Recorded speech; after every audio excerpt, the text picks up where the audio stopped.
स्वागत है आप सभी का K2 इंस्टीट्यूट के यूट्यूब चैनल पर।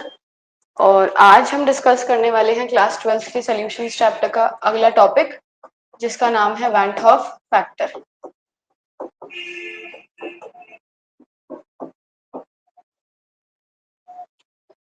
आप सभी को प्रीवियस वीडियोस में से सारी इंफॉर्मेशन मिल गई होगी कि कोलिगेटिव प्रॉपर्टीज क्या होती हैं, सॉल्यूशंस कितने टाइप के होते हैं, कॉन्सेंट्रेशन टर्म्स कैसे कैलकुलेट की जाती हैं। ये सारी इंफॉर्मेशन हमने अपनी प्रीवियस क्लासेस में कवर अप कर ली है। आज की क्लास में हम ये डिस्कस करने वाले हैं कि अगर हमारे पास एक इलेक्ट्रोलाइट सॉल्यूशन है,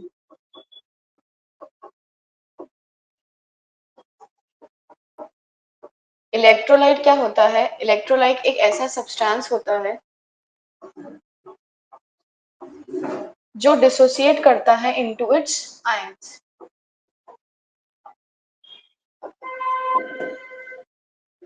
ठीक है, जैसे कि हमारे पास है CaCl2 जो कि डिसोसिएट होगा एज Ca2+ और 2Cl माइनस। उसी तरीके से अगर हम NaCl को देखते हैं तो NaCl हो जाता है Na+ और Cl माइनस। यानी कि हमारे पास अगर एक इलेक्ट्रोलाइट का सोल्यूशन यानी एक ऐसा सब्सटेंस जो डिसोसिएट हो जाए अपने आयंस में, अगर उसका सोल्यूशन बना के दिया हुआ है, तब हमारे पास जो भी कोई कॉलिगेटिव प्रॉपर्टीज होंगी वो कैसे कैलकुलेट की जाएंगी। कॉलिगेटिव प्रॉपर्टीज आपने प्रीवियस वीडियोस में फॉलो किया होगा कि हमारे पास 4 कॉलिगेटिव प्रॉपर्टीज हैं। एक है relative lowering of vapour pressure,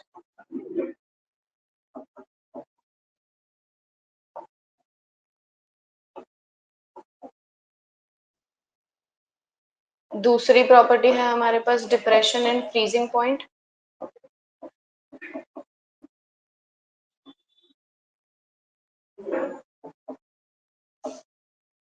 तीसरी है हमारे पास एलिवेशन एंड बॉइलिंग पॉइंट,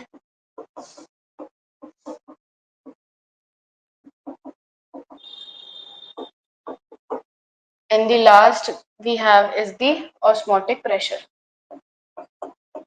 इन सभी के अंदर हमने इनके अलग अलग फॉर्मूलाज डिराइव किए थे। जैसे कि रिलेटिव लोअरिंग के लिए हमने कैलकुलेट किया था P0/PS divided by PS is equal to chi. वहीं पर डिप्रेशन एंड फ्रीजिंग पॉइंट के लिए हमने delta TF equals to KF into molality. For the elevation we have TB equals to KB into M, और उसी तरीके से pi is equal to CRT हमारा ऑस्मोटिक प्रेशर हो गया था। तो ये सारी इन्फॉर्मेशन आपको प्रीवियस वीडियोस में मिल जाएगी यूट्यूब चैनल पे, आप देख सकते हैं अगर किसी ने वीडियोस नहीं देखी है। तो इन सब प्रॉपर्टीज के अंदर हमने ये सारे फॉर्मूलेस डिराइव किए थे, और ये सारी की सारी जो प्रॉपर्टीज थी हमने डिस्कस करी थी एक नॉन इलेक्ट्रोलाइट सोल्यूशन के लिए।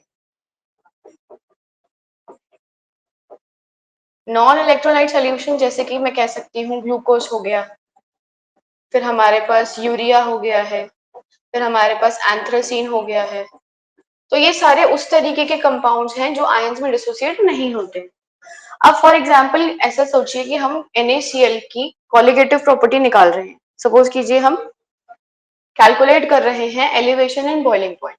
ठीक है, तो NaCl जो कि डिसोसिएट होगा एज Na+ और Cl माइनस, अगर आप इसके elevation and boiling point calculate करेंगे तो आपको एक ऑब्जर्व्ड वैल्यू आएगी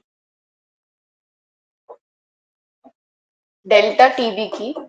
एक ऑब्जर्व्ड वैल्यू आप सॉल्व करेंगे, सपोज कीजिए वो वैल्यू हम मान लेते हैं, लेट अस टेक x है। ठीक है, अब मैं ऐसा कहती हूँ कि एक डेल्टा TB की कैलकुलेटेड वैल्यू, और वो कैलकुलेटेड वैल्यू होगी 2x के बराबर। ऐसा क्यों होगा?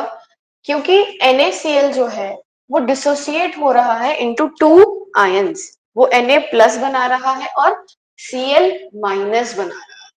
यानी कि जो NaCl प्रेजेंट था एज 1, अब वो डिसोसिएट हो गया है इनटू 2 कंपाउंड्स, एक Cl माइनस और दूसरा Na+।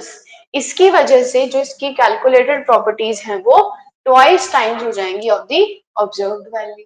यानी कि वैन हॉफ फैक्टर को हम लिख सकते हैं ऑब्जर्व्ड,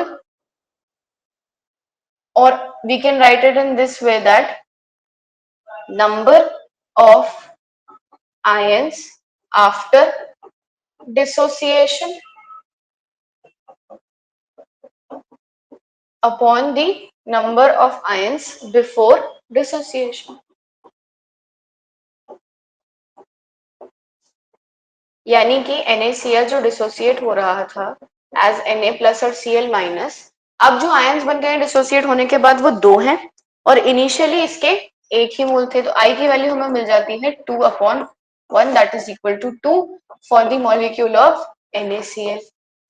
इसी तरीके से हम लिख सकते हैं अपने AlCl3 के लिए, जो कि है Al3 plus 3Cl minus.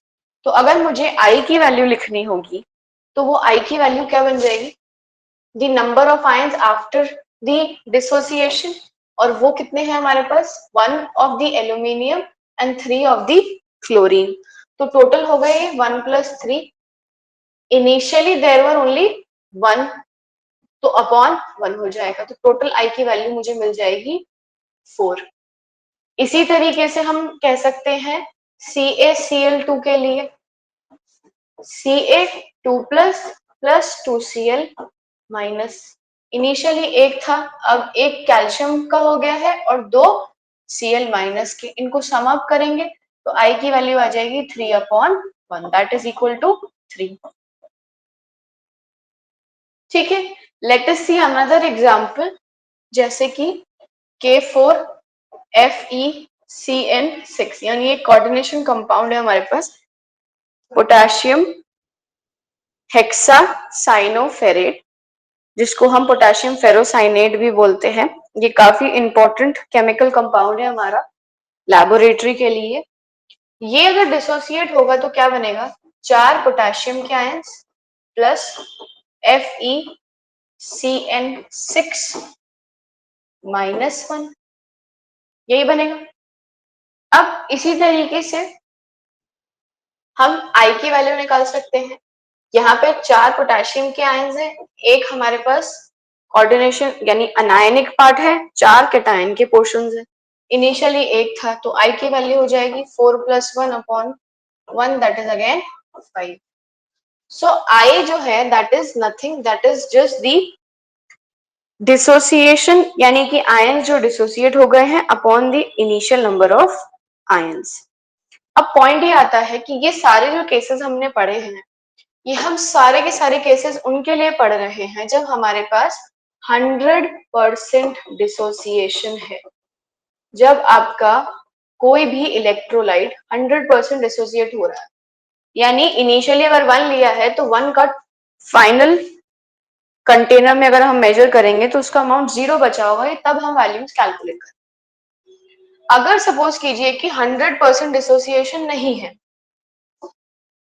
when the electrolyte is partially dissociated, यानी 100 से कम कितना भी हो सकता है। जब पार्शियल डिसोसिएशन होगा तो हमें कंसिडर करना पड़ेगा एक degree of dissociation, and let us take us that degree of dissociation is alpha. ठीक है, फॉर एग्जाम्पल हम NaCl की बात करते हैं। NaCl जो है वो Na+ बन रहा है और Cl- बन रहा है। इनिशियली NaCl का अमाउंट जो था वो 1 था eight time t = 0,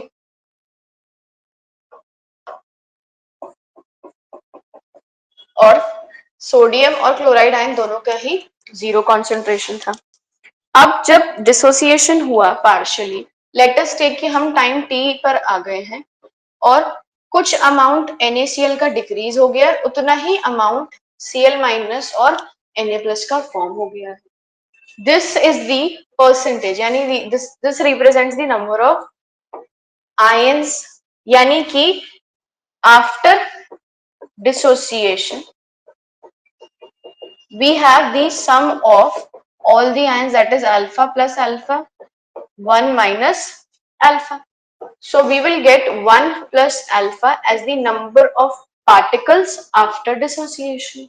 So I की वैल्यू हम लिख सकते हैं, I can be represented as 1 plus alpha, और initially we were having 1 number of particles, तो हमें I की वैल्यू क्या मिल जाएगी, 1 प्लस अल्फा। तो ये तब की कंडीशन है जब हमारे पास पार्शियल डिसोसिएशन प्रेजेंट है, जिसमें कि alpha will indicate us the degree of dissociation.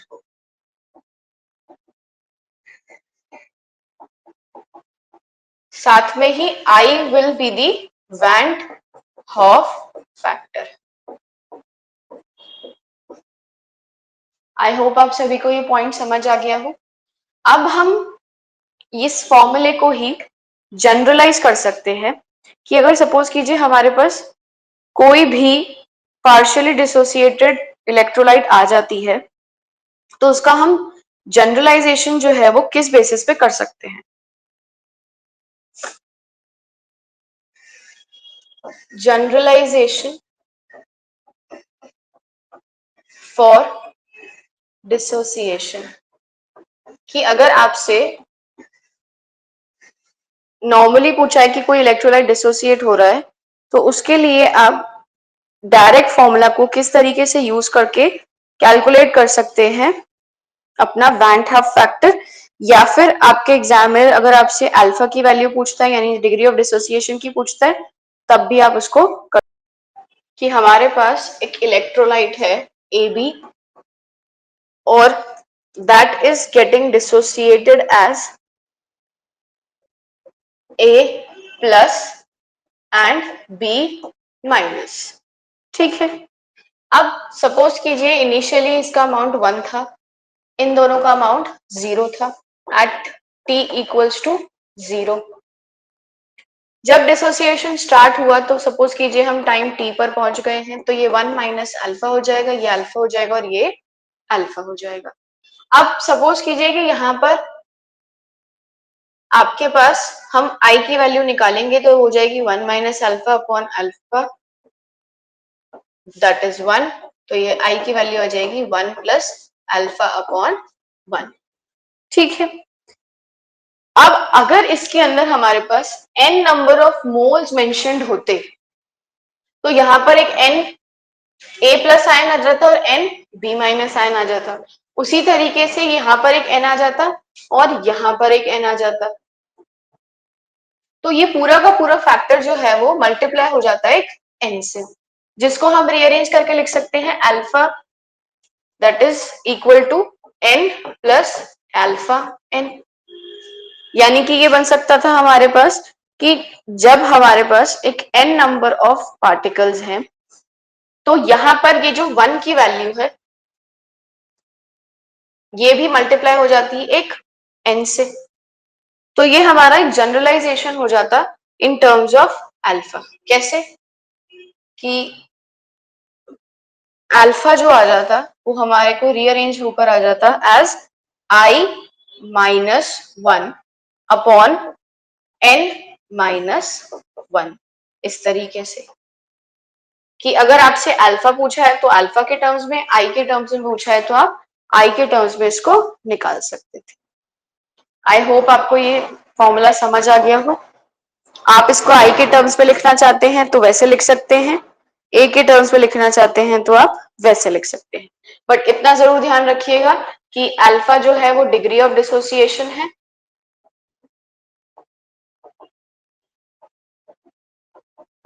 n is the number of particles or we can call it as the anions and I is the Van 't Hoff factor, ठीक है। तो ये हमारे पास हो जाता है अपना डिसोसिएशन का जनरलाइज्ड फॉर्मूला। उसी तरीके से हम दूसरा करेंगे which is for the association, but उससे पहले मैं इसी फॉर्मूले को थोड़ा सा सिंपल और डिफरेंट वर्जन में हम इसे लिख सकते हैं कि सपोज कीजिए आपने डिफरेंट वैलेंसीज के इलेक्ट्रोलाइट ले लिया है, ए एक्स और बी वाई टाइप का आपने एक इलेक्ट्रोलाइट लिया है, तो ये डिसोसिएट होगा as X A Y plus और Y B X minus. Suppose करो आपने इसको, एक इलेक्ट्रोलाइट है AlCl3 टाइप का, जिनकी डिफरेंट वैलेंसीज थी। अभी ये जो हमने किया था ये NaCl टाइप का था, ठीक है।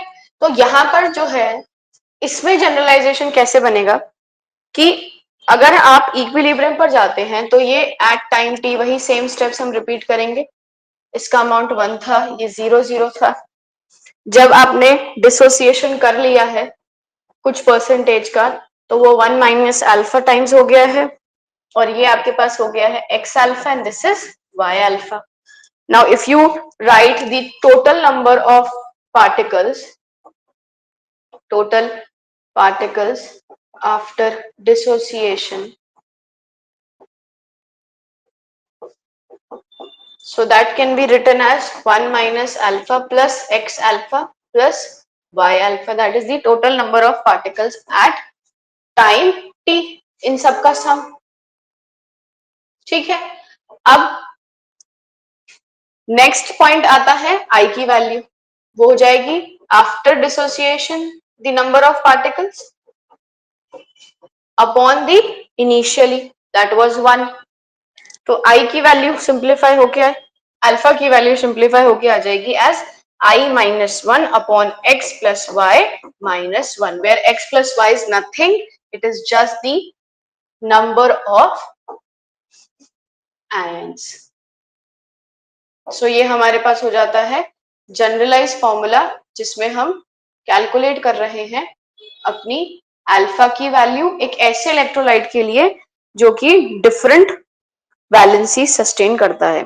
जैसे कि हमारे पास AlCl3 हो जाता है, हमारे पास CaCl2 हो जाता है, और फिर हमारे पास निकल नाइट्रेट आ जाता है, फिर हमारे पास K4FeCN6 है, CaCl2 हमने लिख दिया है, एल्यूमिनियम क्लोराइड हो जाता है, मैग्नीशियम क्लोराइड हो जाता है, मैग्नीशियम हाइड्रोक्साइड हो जाता है। तो ये इस तरीके के आयंस हैं, इलेक्ट्रोलाइट्स हैं, जिनमें वैलेंसीज जो है वो डिफरेंट है, तो उनके केस में हम इसको डायरेक्टली यूज कर सकते हैं, ठीक है। अब नेक्स्ट हमें स्टडी करना है कि अगर हमारी इलेक्ट्रोलाइट जो है वो डिसोसिएट नहीं होकर एसोसिएट हो रही है,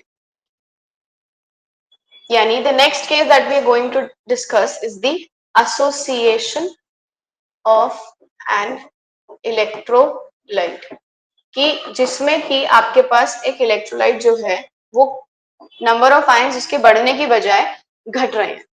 फॉर एग्जाम्पल आपके पास एक इलेक्ट्रोलाइट है बेंजोइक एसिड टाइप की C6H5OH, इसके आपने 2 मोल्स लिए हैं, तो ये डिसोसिएट हो जाती है और एक डाइमर स्ट्रक्चर बनाती है C6H5COOH होल ट्वाइस। तो यहाँ पे ये जो बेंजोइक एसिड है this is forming a dimer, क्योंकि 2 मॉलिक्यूल्स जो हैं वो जुड़ रहे हैं। इसी तरीके से हमारे पास एसिटिक एसिड का भी सेम एग्जांपल होता है, जिसमें हम टेट्रामर फॉर्म करते हैं। तो अलग अलग एग्जांपल्स है हमारे डिसोसिएशन के। तो अब सेम तरीके से जैसे हमने अपनी पीछे स्लाइड्स में कैलकुलेट किया था आई की वैल्यू जब हम डिसोसिएशन कर रहे थे, अब उसी तरीके से हमें कैलकुलेट करनी है वैल्यू आई की अगर जब हम एसोसिएशन कर रहे हैं। तो सबसे पहले हम केस स्टडी करते हैं एसिटिक एसिड का, जिसमें कि आपके पास CH3COOH है और वो डिसोसिएट हो रहा है एज एसोसिएट हो रहा है एज CH3COOH होल ट्वाइस, यानी एक डाइमर बन रहा है। तो आपने यहाँ पे 2 मोल्स यूज किए हैं एसिटिक एसिड के। इनिशियली अगर आप देखेंगे at time t equals to 0, तो आपके पास इसका 1 अमाउंट है, दैट इज दी 1 पूरा का पूरा 1 है, जबकि ये जो है वो 0 अमाउंट में होगा। जब टाइम t क्रॉस हो गया है तो इसका 1 माइनस अल्फा हो गया है, इसका अल्फा बाय 2 हो गया, क्योंकि ये डायमर बन रहा है। अगर हम i की वैल्यू लिखते हैं तो i हो जाएगा हमारे पास 1 minus alpha plus alpha by 2, that is the particles after association upon the particles that were initially present. तो हमारे पास alpha आ जाएगा rearrange करके as alpha can be written as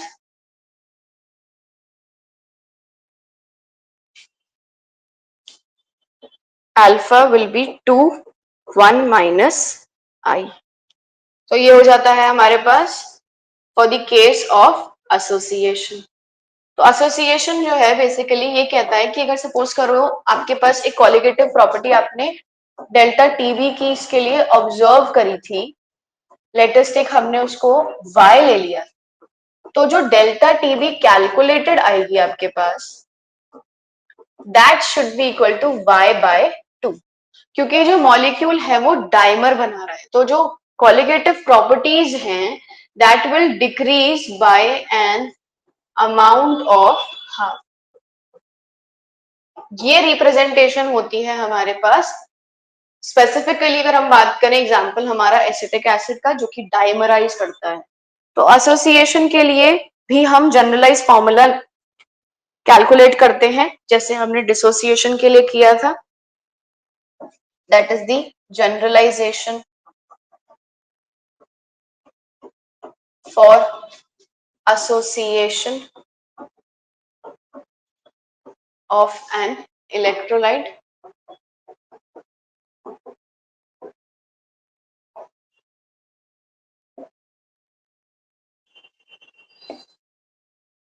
so suppose कीजिए आपके पास एक nx अमाउंट ऑफ इलेक्ट्रोलाइट है जो कि एसोसिएट हो रही है as xn।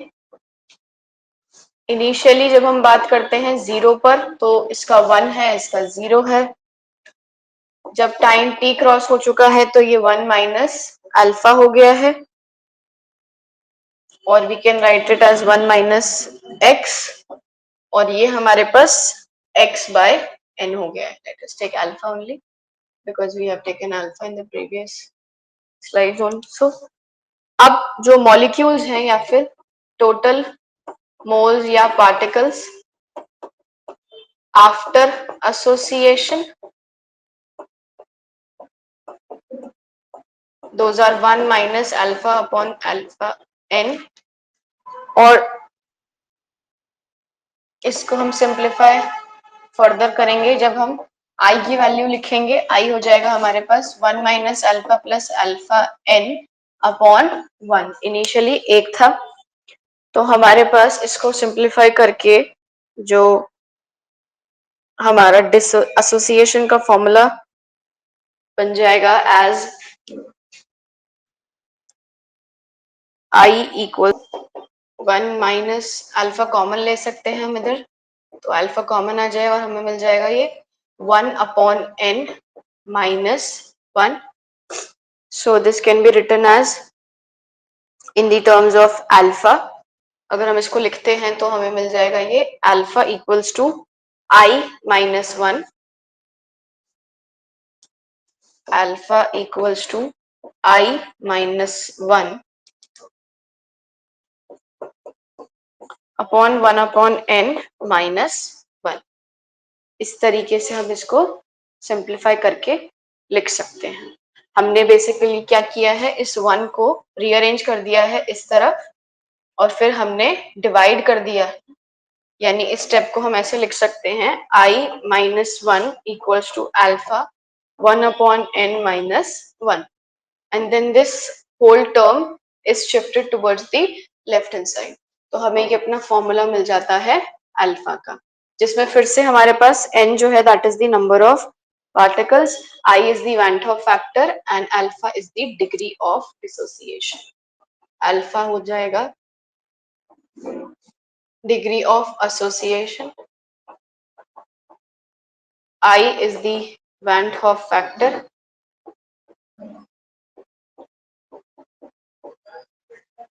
and n represents the number of particles।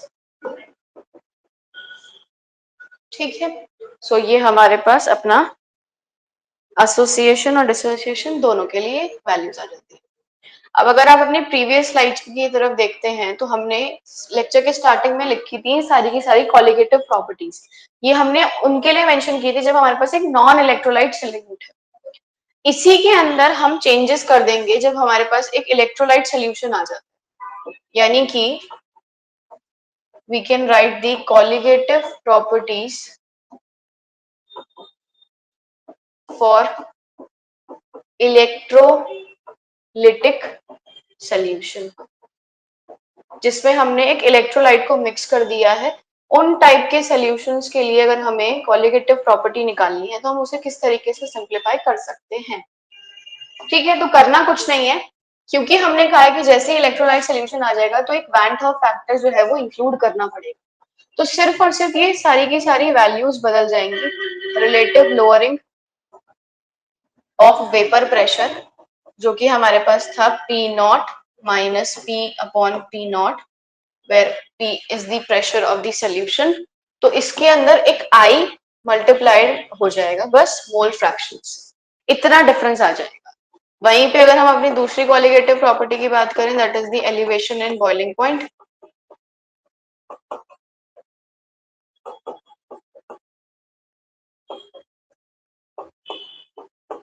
सो हमें यहाँ पे मिल जाएगा ये delta T B equals to K B into molality, और एक फैक्टर आ जाएगा आई का, that is the van't Hoff factor.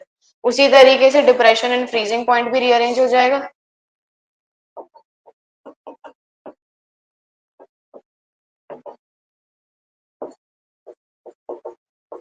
वो बन जाएगा delta T F equals to K F molality multiplied by I.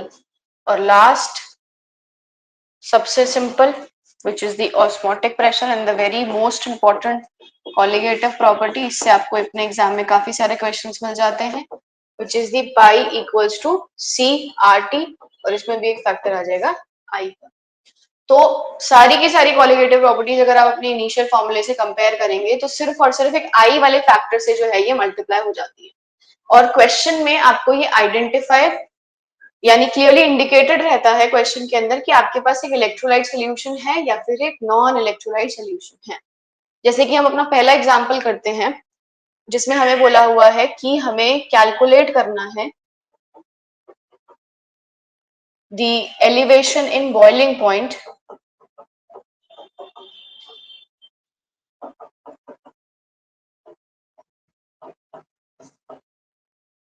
For an electrolyte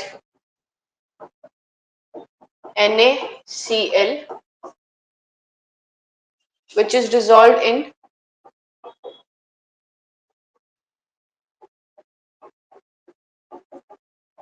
1000 grams or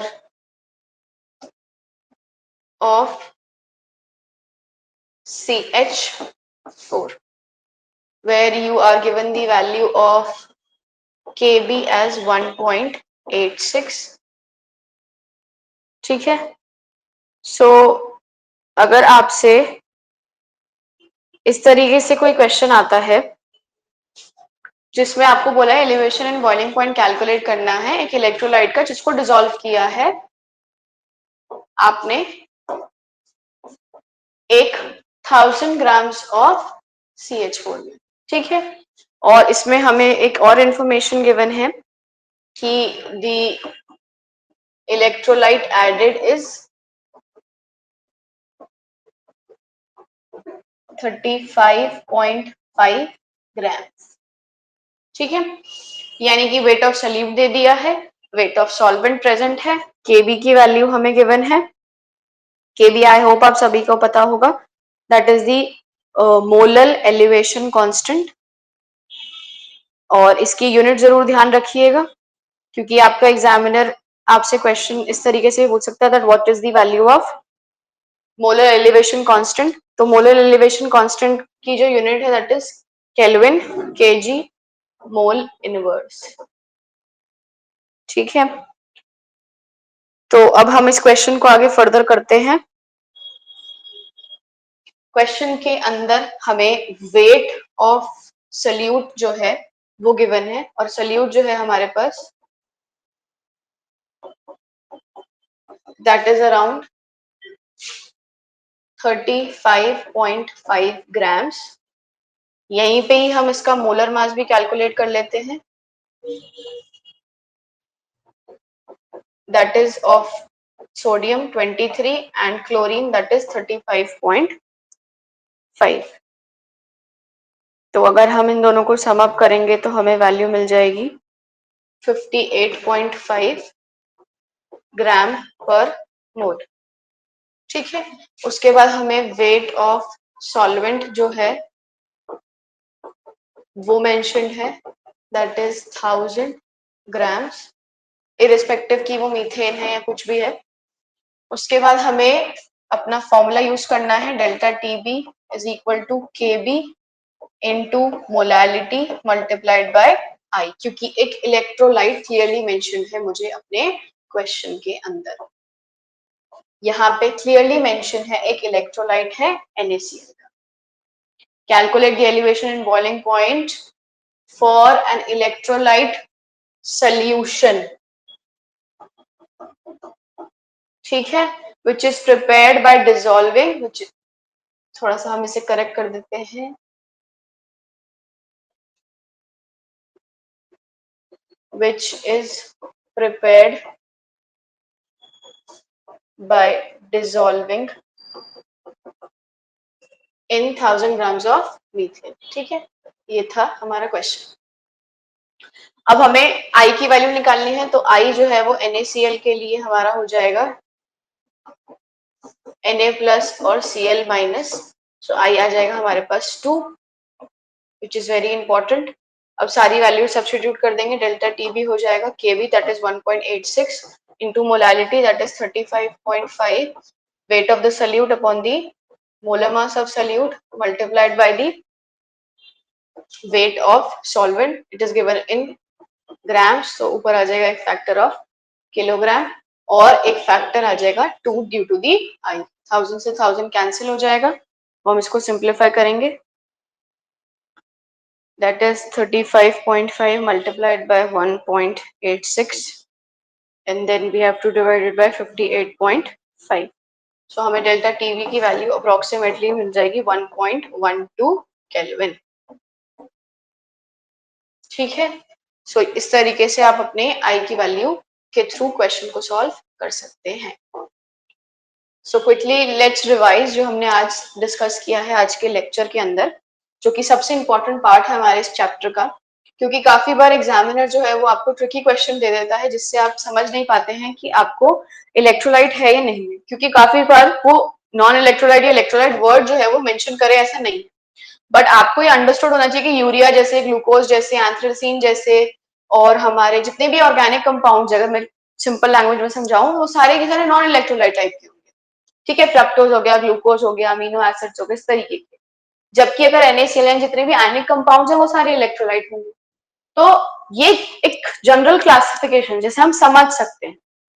otherwise अगर आपका एग्जामिनर क्लियरली मेंशन करता है कि एक इलेक्ट्रोलाइट है, उसको मिक्स किया है, तो आई की वैल्यू डेफिनेटली कंसिडर करनी ही पड़ेगी, जबकि नॉन इलेक्ट्रोलाइट है तो आई का कोई भी वैल्यू हमें सब्स्टिट्यूट नहीं करना पड़ेगा। तो ये एक हमारा कह सकते हैं एक आइडेंटिफिकेशन हो जाता है। तो सबसे पहले हमने यही पढ़ा था। दूसरा हमने पढ़ा था कि अलग अलग टाइप के इलेक्ट्रोलाइट्स के लिए आई की वैल्यू हम कैसे लिख सकते हैं, जिसमें हमने आई बताया था number of particles after dissociation upon the number of particles before dissociation. उसी तरीके से हमने किया था अपना एसोसिएशन के लिए, जिसमें हम कह रहे थे कि आई जो है वो वैल्यू है हमारी of the number of ions after association upon the number of ions before association। ठीक है, ये हमने पढ़ा था। फिर हमने आई की वैल्यू का एक जनरलाइजेशन किया था कि एक एसोसिएशन के लिए क्या जनरलाइजेशन होता है अल्फा के टर्म्स में, उसी तरीके से हमने देखा था कि डिसोसिएशन के लिए क्या जनरलाइजेशन होता है। उसके बाद हमने ये देखा था कि हमारे पास जितनी भी आई की वैल्यूज है, कॉलिगेटिव प्रॉपर्टीज अगर कैलकुलेट करनी होगी तो उनका क्या सिग्निफिकेंस है। और लास्टली हमने एक क्वेश्चन किया था just to explain you the concept. इसमें मैं लेक्चर को एंड करने से पहले एक और चीज मेंशन करूंगी कि आई जो है उसको हम ये भी लिख सकते हैं हमारे पास कि observed colligative property upon the calculated colligative property, यानी जो कॉलिगेटिव प्रॉपर्टी आपने ऑब्जर्व की है अपॉन जो आपने कैलकुलेट करी है, वो भी हमें आई की वैल्यू भी,